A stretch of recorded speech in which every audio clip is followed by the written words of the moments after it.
Primero, no voy a desaparecer. ¿Cómo tienes un candidato que no le permites hacer su estrategia de campaña? ¿Le gustaría volver a ser candidata presidencial? No me gustaría. Estoy con Xóchitl Gálvez, ex candidata a la presidencia de la República. Está de visita aquí en la capital del estado de Sonora, aquí en Hermosillo, y he tenido la oportunidad de que se aparte unos minutos para poder platicar con ella. ¿Cómo le va, Xóchitl? ¿Cómo está?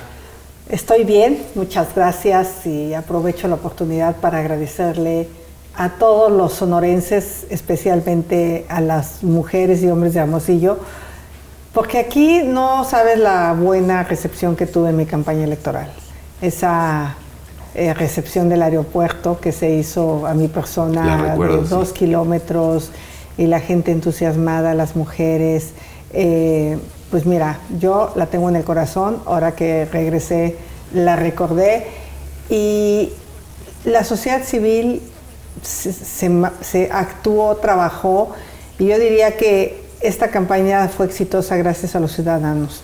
Yo sostengo que sobró ciudadanía e hicieron falta partidos políticos. Que si no. ¿Hacia dónde se encamina la carrera política de Xóchitl Gálvez después de la elección del 2 de junio? Primero, no voy a desaparecer, a diferencia de otros candidatos que han tomado sus propias decisiones. No me voy.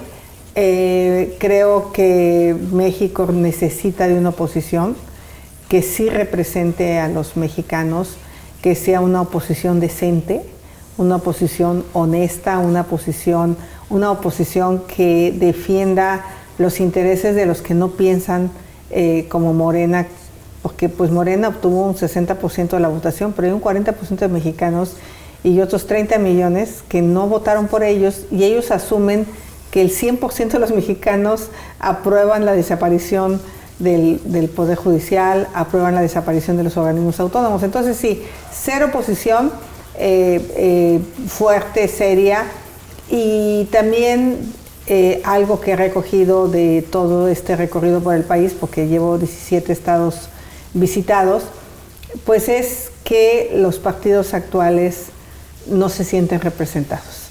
Esto que pasó con Miguel Ángel Yunes fue terrible, que es dejar el PAN y que les diera ese voto de mayoría, porque en términos reales no tenían la mayoría calificada. O sea, teníamos 3 senadores de diferencia, pero los 2 del PRD de Michoacán y de Tabasco se fueron, pero la siguiente semana. Fue una cosa terrible. De hecho, curiosamente, yo llegué a comer donde ellos estaban comiendo y me tuvieron miedo y se fueron, porque ya se decía que se iban a pasar a Morena.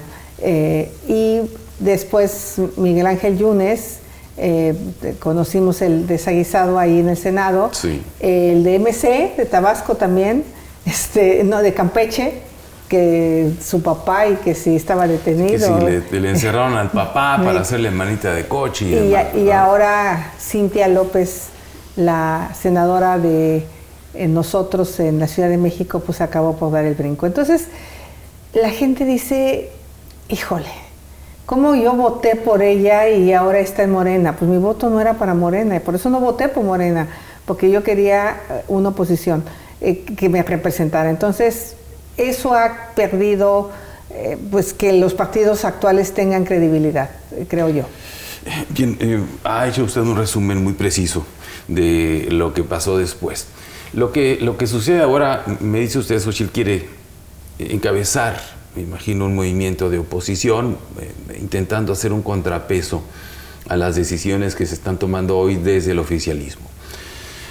Vemos a partidos políticos que no alcanzaron a leer bien lo que estaba queriendo o deseando la gente, partidos políticos disminuidos que están convertidos en una especie de parcelitas de poder de unos grupos. Pasan el PRI, pasan el PAN, al menos el PRD pues ya desapareció, y vemos a Morena y aliados pues muy fuertes con los votos necesarios en las cámaras, en los congresos locales, y vemos a una oposición muy disminuida, muy debilitada, que cuando alza la voz desde el oficialismo los voltean a ver así con cara de ternuritas, ¿no? Casi, casi. Sin embargo, es cierto lo que usted dice, ahí hay un porcentaje de la población que si bien no votó por Morena, pues tampoco se siente representado por lo que está ahí. Entonces, ¿cuál es la opción de la gente que no quiere a esos partidos de oposición y tampoco quiere a Morena? ¿Para dónde agarra esa gente? Pues justo es la decisión que tenemos que tomar. Sé que en este momento están corriendo varios esfuerzos ciudadanos, el del Frente Cívico, hay otras personalidades que coinciden que hay que crear un nuevo partido. Yo creo que tiene que ser un solo nuevo partido. O sea, no podemos pulverizar tampoco a la oposición. Y ese nuevo partido tendría que ser realmente democrático. O sea, no puede repetir que las cúpulas que ponga el hermano, al primo, al sobrino, a la cuñada, a la esposa, o sea, es un desastre. Las cúpulas, pero llámese Morena, llámese Verde, llámese PT, pues está lleno de este desastre, de los cuates, de los amigos. Entonces, no puede ser cupular, tiene que ser absolutamente transparente, tiene que rendir cuentas, la gente tiene que saber qué se hace con el dinero de los partidos políticos. Yo lo digo sinceramente, yo hice una campaña electoral donde yo no pude tomar la decisión en dónde poner un espectacular. O sea... ¿No le dejaban ustedes tomar esas decisiones? No, porque los partidos políticos decidieron cómo se querían gastar el dinero y cuando yo llegué de candidata ya habían decidido pues, a dónde iban a comprar espectaculares, con quién iban a mandar a hacer las playeras, o sea... Entonces realmente no pude implementar una estrategia de campaña basada en un presupuesto. O sea, entonces eso creo que no debe de pasar. Desde mi punto de vista tiene que hacerse mucho más claro este tipo de uso de recursos públicos. La sacamos gracias a los ciudadanos, o sea, aquí en Hermosillo la gente pintó las bardas, la gente mandó a hacer lonas, la gente mandó a hacer medallones para sus coches, la gente se financiaba su gasolina para los eventos que tuvimos, no tuvimos acarreados. O sea, en ese sentido sí estoy muy contenta, pero sí creo que la transparencia de los partidos políticos de todos deja mucho que desear. ¿Era muy difícil decirlo eso en campaña? ¿Eso que me está diciendo ahora? Lo dije. O sea, lo dije de alguna manera y los partidos políticos dijeron, no, le vamos a dar más presupuesto, pero al final pues te daban un presupuesto que ya estaba comprometido. O sea, ya contratamos hace 1 año y medio los espectaculares. ¿Y a dónde fue a parar ese dinero? Porque no era poca cosa, es una elección presidencial. Son muchísimos millones de pesos. Pues ahí el INE es el responsable, pero lo que yo quiero decir es, ¿cómo tienes un candidato que no le permites hacer su estrategia de campaña? ¿No? Claro, o sea, yo no digo que se hayan robado el dinero. Yo lo que digo es, no me permitieron a mí hacer una estrategia de campaña en función de los recursos de los que iba a disponer. Ellos decidieron qué iba a pasar con el dinero, a quién se lo iban a dar, se lo vamos a mandar a los senadores, y los senadores van a contratar la publicidad local, se lo vamos a mandar a los gobiernos, a los comités estatales, luego los comités estatales me reclamaban que no había propaganda, o sea, eso fue muy complicado para mí, eso no puede volver a pasar, tiene que haber una transparencia de decir, a ver, candidato, te tocan 300,000 pesos, pero aquí están los 300,000 pesos, y tú decides, obviamente rinde cuentas. Claro, desde luego. Pero sí haz tu estrategia de campaña.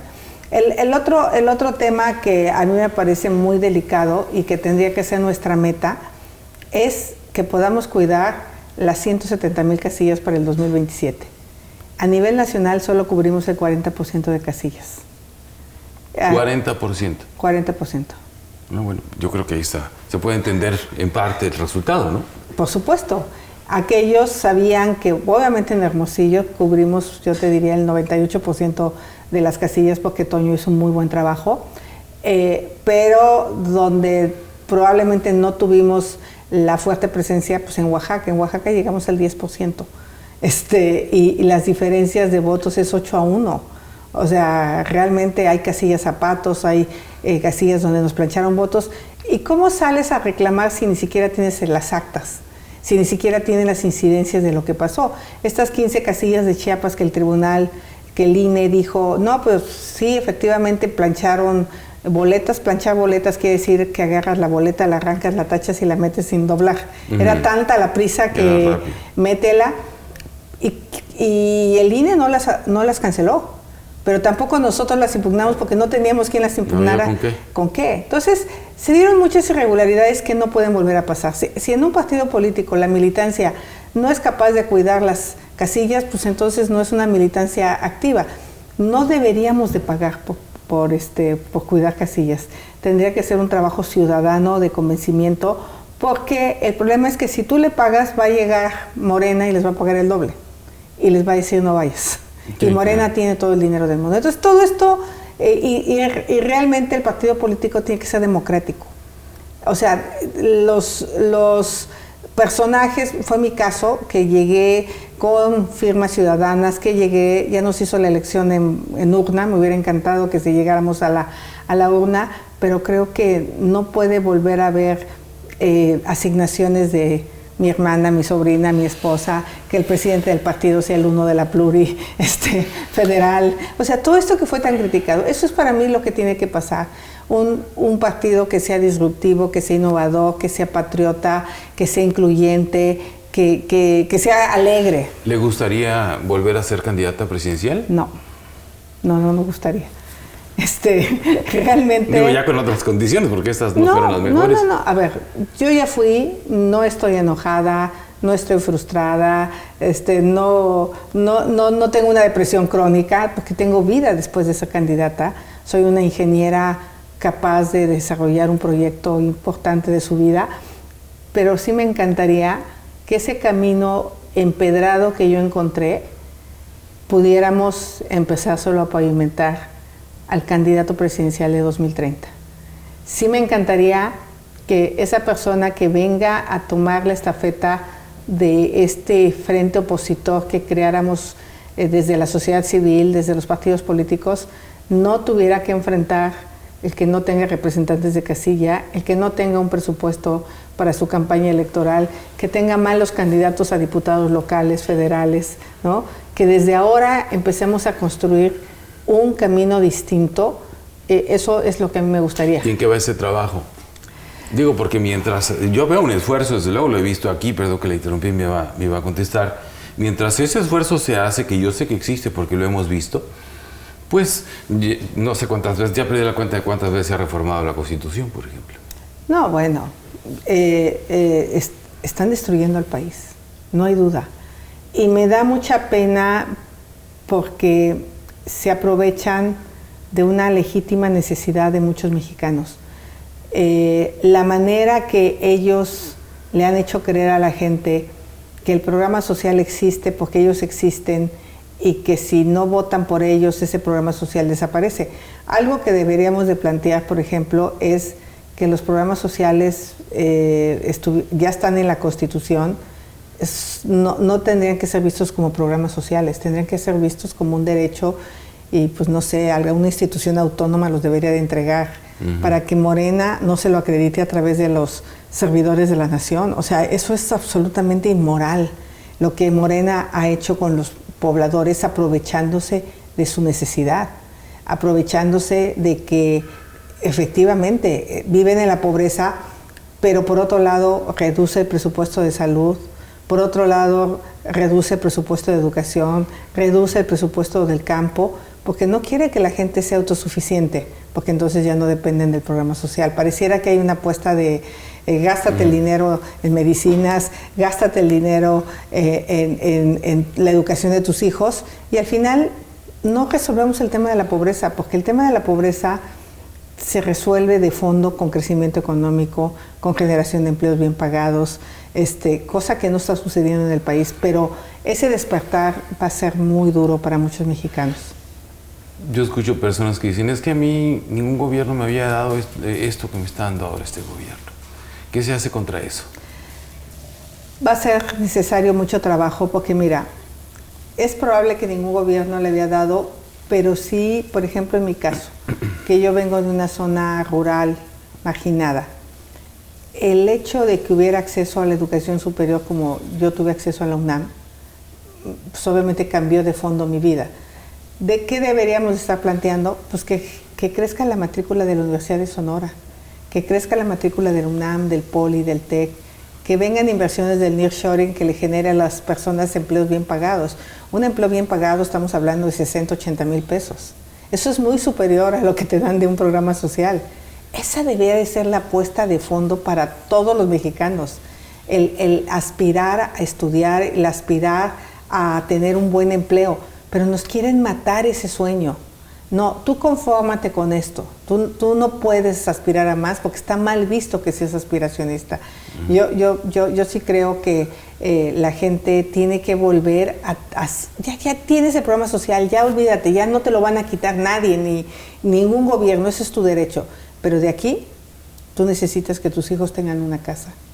Tú necesitas que tus hijos tengan un buen empleo. Tú necesitas que tus padres tengan medicamentos cuando se enferman. Porque si no se vuelven a empobrecer porque agarran los 6,000 pesos para pagar los medicamentos. Pero sí tiene que haber una explicación mucho más de fondo de que sepan que esto ya lo tienen seguro. Ahora, ni tan seguro, porque si no crecemos económicamente, si Pemex sigue siendo el desastre económico que es, si nos bajan la calificación y los intereses se suben, vamos a tener un problema financiero que pone en riesgo los programas sociales. No solo los programas sociales, ponen en riesgo la viabilidad económica de nuestro país. Entonces, hoy lo que Claudia desafortunadamente hizo fue quitar la confianza en el país. Ayer estuve con un empresario cenando en una taquería, bueno, no estuve con él cenando, me saludó, y es un empresario muy prestigioso de Sonora, y me dijo, he tenido que recortar 30% de empleos, porque hay mucha incertidumbre en la industria minera. Entonces yo le vendo insumos a la industria minera, y pues esos eran empleados que tenían un sueldo, no la libran con el programa social, no la libran. Por más que tengan a lo mejor... Bueno, menos si vienes del sector minero. Entiendo que el sector minero paga pero muy por encima del promedio. Él le suministra al sector minero, ¿no? Pero pues sí deben de ser empleos, no sé, de 15, 20 mil pesos. Que son bastante decorosos. Decorosos, digo, no resuelves tu problema de pobreza, pero sí resuelves el que tus hijos tengan mejor educación. Entonces, yo sí siento que nos equivocamos, porque también asumo los errores en campaña, creyendo que el mensaje era el tema de la seguridad. La gente no le importa vivir insegura. La gente ya se acostumbró a la inseguridad. Y la gente piensa que los problemas es entre los malos, y mientras él no ande metida entre los malos, no le va a tocar. Si le pasó algo al de enfrente es porque en algo andaba. Exacto, sí. Y lo justifica. Entonces, nuestro mensaje de vivir en un México sin miedo no permeó. ¿No se lo compraron? No me lo compraron, no porque sí. El tema de los medicamentos, la gente cree que nunca se va a enfermar. Eso es hasta que un día tiene un cáncer y hasta que un día se da cuenta que murió su hija porque no hubo medicamentos. Pero pues dice, a mí no me va a dar cáncer, o a mis hijos no les va a dar cáncer, hasta que les da. Entonces tampoco compraron el tema, y que se murieron 800,000 en COVID, por irresponsabilidad del gobierno se murieron al menos 200,000. Es que ya le tocaba. Somos muy fatalistas, no somos exigentes del gobierno. Hoy los servicios públicos están hechos un desastre. Las carreteras, falta agua, el campo está abandonado. Esa es la realidad. Hay un tema que al menos yo he venido observando de lo que la gente dice y piensa. Primero, claramente la oposición no logró representar los intereses o no logró conectar, vamos a decirlo de esa manera, conectar con la gente, con una narrativa que se enfrentaba a la normalización de la violencia. Sí, la violencia ya no es bronca. Sí. Nadie le va a resolver. Sí. Entonces, no, así es. Y la gente dice, ¿no? Yo he escuchado, no puede ser así, pero bueno, hay quien piensa así. Entonces, se trabajó para normalizar la violencia de tal modo que no aparecía en la lista de problemas a resolver que tiene la gente. Y eso, pues, es delicado, porque esto no ha parado, ¿no? Y no va a parar. Desafortunadamente no va a parar. Vemos ya que en octubre pues, asesinaron a 2.500 personas. un promedio de 82 diarios. Bueno, dice Claudia, es que no son 90. ¿Qué más da si son 90, 82? Es un mundo de gente. Y salvo que vivieras en Fresnillo, donde ya no puedes salir a la calle, ahí logró ganar la oposición. Salvo que vinieras en Zacatecas. O sea, cuando la cosa de plano ya te impide salir a la calle, como está ahorita, yo creo que ahorita la oposición ganaría en Culiacán, por ejemplo, en este momento, porque están en una crisis económica, no abren los restaurantes, no abren los negocios, la gente no sale a trabajar. Es una situación ya de emergencia lo que está pasando en Culiacán, y yo creo que en ese momento la gente sí diría, necesitamos un cambio. Necesitamos hacer algo. ¿No cree usted que los cambios que se hicieron para fortalecer la Secretaría de Seguridad van en esa dirección? Mira, no hay cosa que a mí me daría gusto que resolviéramos el tema de la seguridad, pero ¿en qué país del mundo el secretario de Seguridad Pública no tiene policía? Pues en México. O sea, por más ganas que tenga Omar García Harfuch, la policía la tiene la Defensa Nacional. Él no tiene a su disposición el mando policíaco que se va a coordinar, que se van a trabajar juntos. ¿Qué le costaba a Claudia regresarle a García Harfuch la policía? Si es lo correcto. Si nombró un secretario civil porque quiere mandar la idea de que la policía tiene un mando civil, pues no, es militar. Y la militarización del país avanza a una velocidad impresionante.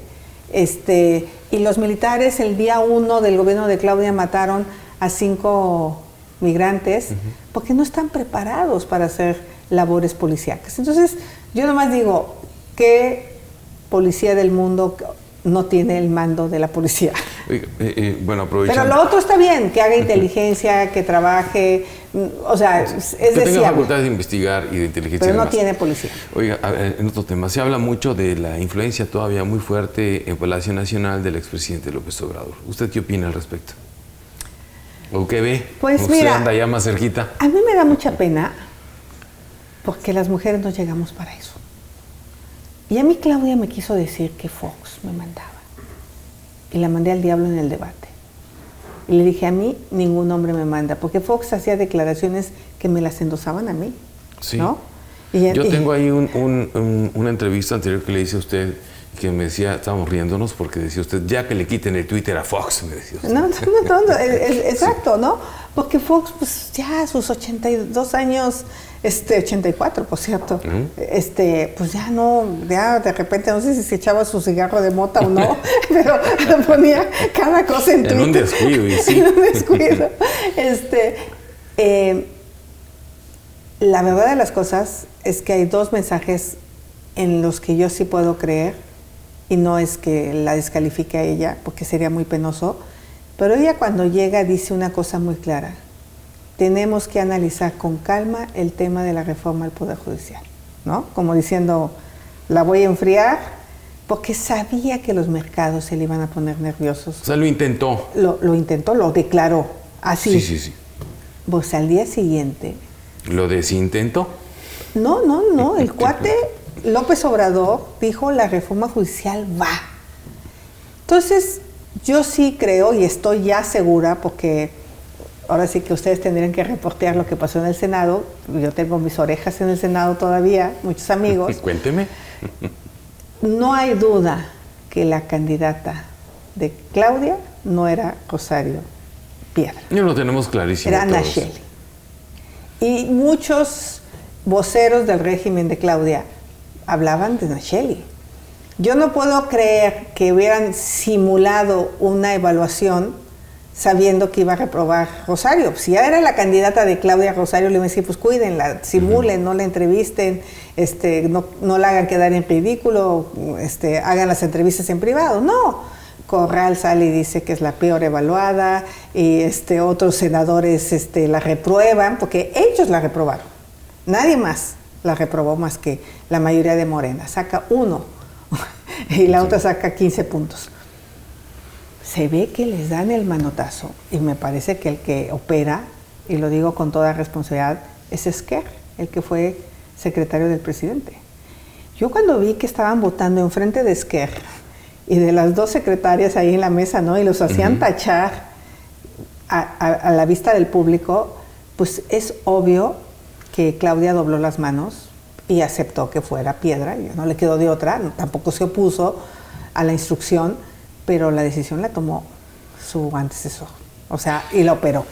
¿Irá a tomar más decisiones López Obrador? Pues tiene el control del Congreso. ¿No lo tiene Claudia? No, es equipo de López Obrador. Al menos en lo de la CNDH queda clarísimo que fue incapaz de operar que fuera Nacheli. Y bueno, vamos a suponer que el Senado tiene autonomía. El Senado no quería Piedra. Corral... Lo dijeron abiertamente. Bueno, Corral es el clásico senador ahora y seguramente se va a enojar conmigo. Me decían, Xóchitl, el arte de la política es el arte de comer caca y no hacer gestos. Así me dijeron. Le dije, no, a ver, yo la he olido, pero nunca me la he comido. sí, la he olido muy, muy cerca. Pues Corral se la tuvo que comer esa noche, ¿sí? Porque tuvo que votar. Bueno, no sabemos porque él fue de los que votó, pero por el número de votos se ve que sí votaron por él. Entonces, yo celebraría que si el Congreso toma decisiones, Claudia lo responsabilice públicamente de las decisiones que toman ellos. Bueno, a la mañanera siguiente, cuando le preguntan, dice, pues bueno, fue una decisión del Senado y hasta ahí. Sí. Fue casi textual las palabras que dijo la presidenta al día siguiente. Que sea del Senado, no de AMLO. Sí. Bien, a ver, Xóchitl, ¿qué cree usted que va a pasar en los próximos años en este país? Usted ya recorrió el país, ha sido jefa delegacional, ha sido senadora de la República y yo creo que usted tiene una visión de escenarios probables en este país frente a un gobierno que tiene una mayoría absoluta en ambas cámaras, que puede tomar prácticamente cualquier decisión sin la menor oposición. Un expresidente que aparentemente, al menos en el arranque de este gobierno, está ejerciendo una influencia pues no tan positiva en las decisiones que se están tomando. Citamos el caso de la Comisión Nacional de Derechos Humanos. Y de la reforma al Poder Judicial. Y de la reforma al Poder Judicial, bueno, antes que eso, la reforma al Poder Judicial, por la manera en que reaccionó el presidente cuando la entonces electa decía que había que esperar tantito. Bien, pero no solamente eso, Xóchitl, frente a unos partidos de oposición que están disminuidos, que están convertidos en esas pequeñas cotos de poder, que es entre ellos la cosa, al final de cuentas, y un sector de la población que está pues a la expectativa. Contento. Bueno, un sector de la población sí está contento, ¿sí? Está confortable con los recursos que recibe, no siente todavía que le llegue el agua al cuello, sabe que sus hijos no van a tener una casa. Pero hay otros que no, Xóchitl, pero nada más no ven para dónde agarrar, no se sienten representados con nadie de lo que está ahí, ¿sí? Y además, pues al parecer hay un sector importante de la sociedad mexicana que no tiene vocación democrática, ¿verdad? Están como así. Sí, además les gusta que regrese el autoritarismo, ¿no?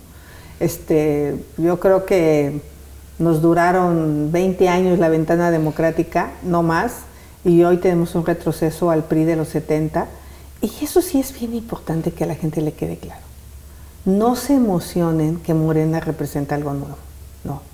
Está Bartlett, están los Murat, que pues el gobernador de Oaxaca decía que eran lo peor, que eran unos bandidos, pues ahora caminan juntos. Están los Yunes, están los del Mazo, está Erubiel Ávila, que la gobernadora del Estado de México se la vivía diciendo que era un corrupto en campaña, cuando en la primera campaña no lo bajaba de corrupto y hoy camina con ellos. O sea, hay una cantidad, bueno, Durazo también estuvo en el PRI. También. Entonces, o sea, Morena es el viejo PRI, en su gran mayoría, y de hecho en el Senado han relegado a los morenistas de cepa. La Comisión de Justicia la tiene Corral, la Comisión de Hacienda se la dieron también a un expriista. O sea, todos los que se reconvierten los premian, ¿no? Uh-huh. Y a los de casa los echan para afuera. Entonces, ese es el Morena. Y por lo tanto, ¿qué espero? Pues que actúen como actuaban los de antes. ¿Qué me preocupa? Que si hubo una borrachera económica en el sexenio de Andrés, de exceso de gasto, que hubo una tremenda corrupción en el Tren Maya, no hay duda, el hijo del presidente metido en los negocios, porque ningún proyecto se te va de 120 mil millones a más de 500 mil millones. O sea, es una locura. Dos Bocas se te fue de 8 mil millones de dólares a 20 mil millones de dólares. Es otro boquete tremendo. Y entonces Claudia recibe un presupuesto que trae un déficit tremendo, que ya no le creen a nivel internacional, y entonces las calificadoras dicen, hay riesgo con México. Los inversionistas, a raíz de la reforma del Poder Judicial, no están viniendo a invertir. El riesgo del TEMEC. El riesgo del TEMEC. Entonces, el panorama se ve complicado, y si no se actúa correctamente, sí se nos puede complicar la economía. Y si se nos complica la economía, agárrense todos, porque no nos iría bien. No, o sea, ¿tú cómo dices que redujimos la pobreza si no ha habido crecimiento económico? Pues es una mentira. Lo que has dado es a la gente dinero, pero eso no resuelve de fondo el tema de pobreza. Lo que resuelve de fondo el tema de la pobreza es la educación, es el acceso a la salud, es el acceso a un buen empleo. Eso es lo que resuelve de fondo el problema. Si tú le dejas de dar apoyos económicos porque se te descompone la economía y porque no tienes ingresos, la gente va a entrar en una situación porque ya ni produce en el campo, porque no tiene un empleo, y entonces sí se te puede generar un problema social grave. Entonces, toquemos madera, pero yo diría que la economía está endeble, y lo sabe Claudia, y lo sabe. Y su principal problema es Pemex. Sí, se reunió esta semana con la directora de una calificadora, ¿no? Creo que Fitch Ratings. Sí. Porque les debe de decir, espérenme, denme chance, pero en Pemex hay un problema, porque no toman decisiones. Pemex, pero pues ya viste el empresario de San Luis, facturero, que se jaló 15 mil millones de Pemex, entre sus corruptelas, entre sus malas decisiones de meter el dinero donde no debían y no meterlo a exploración para por lo menos vender petróleo. Pues sí estamos en un problema serio y vamos a acabar en una reforma fiscal. Acuérdate de mí. Aunque ella decía que no, ¿verdad? Bueno, ya se está hablando, ¿no? Ricardo Monreal habló de una reforma fiscal. Porque no hay manera de sostener este nivel de gasto sin crecimiento económico. ¿Y a quiénes van a fregar? Pues a los de siempre, a los que ya pagan. Entonces, pues no se ve bien el panorama. Trump sí va a ser un dolor de cabeza, por no decir un dolor de otra cosa, pero es de la otra cosa. Ya te imaginarás de cuál. Sí. Porque sí va a deportar a mexicanos, seguro lo va a hacer, porque él ganó con esa promesa. No creo que deporte a los mexicanos que trabajan en fábricas y que le producen, yo creo que tampoco es güey. Sí va a usar el TEMEC como un arma. No sé qué vayan a cantar los chapitos y los mayos, no sé. Pues es una novela que le faltan capítulos todavía. Pero en fin, yo lo que diría a los mexicanos, son tiempos de ser prudentes, no se gasten el aguinaldo, ahorren, porque no se ve bien el 2025, se ve complicado. ¿Se va entonces a formar un partido político o un movimiento de oposición? ¿Cómo lo va? Estamos en eso. Lo del partido político hay que analizarlo bien. La intención es sí, hagámoslo, pero no a la costa que sea, no con los mismos de siempre, no con los mismos vicios de siempre. A mí me decían, no, pues si no tienes 300 millones de pesos, no hay manera de hacer un partido político porque hay que pagar las asambleas. No, pues entonces ya no. O sea, pagar a alguien que vaya a una asamblea, imposible. O sea, tiene que ser gente que esté convencida que quiere hacer algo distinto, si no el partido te dura 3 años y desaparece. Entonces, si nos da para crear un movimiento de a de veras, donde la gente se comprometa, pero como si tú dices, muchos les vale sombrilla participar, pues no va a ser fácil, porque el gobierno tampoco va a estar muy contento que la oposición se organice. Celebro que el PAN al menos ya hable de que tiene que ser algo distinto. Lo celebro. He oído a Jorge Romero decir que el PAN se tiene que reinventar, que el PAN tiene que abrir sus puertas a la ciudadanía, que el PAN se tiene que democratizar. Háganlo.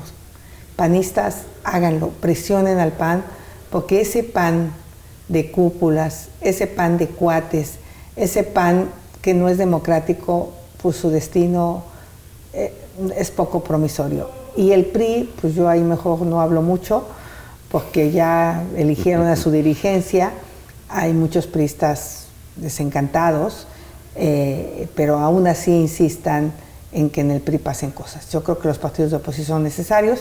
MC, también escuché a Álvarez Maínez decir que el MC tiene que replantearse, porque el MC lo único que hace es recoger panistas y priistas.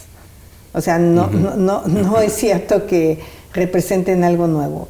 Andan tras de todo mundo que esté en otro partido para llevárselo a MC. Entonces, por eso MC no ha crecido en tantos años lo suficiente para poder gobernar. Creo que sí tienen que también apostarle a cuadros nuevos y a gente disruptiva, novedosa, capaz, inteligente. Pues ya veremos. Xochitl, le agradezco mucho este tiempo. Pues saludos a todos los sonorenses y muchas gracias por su acompañamiento, de verdad, de corazón. Gracias a ustedes hubo una campaña política.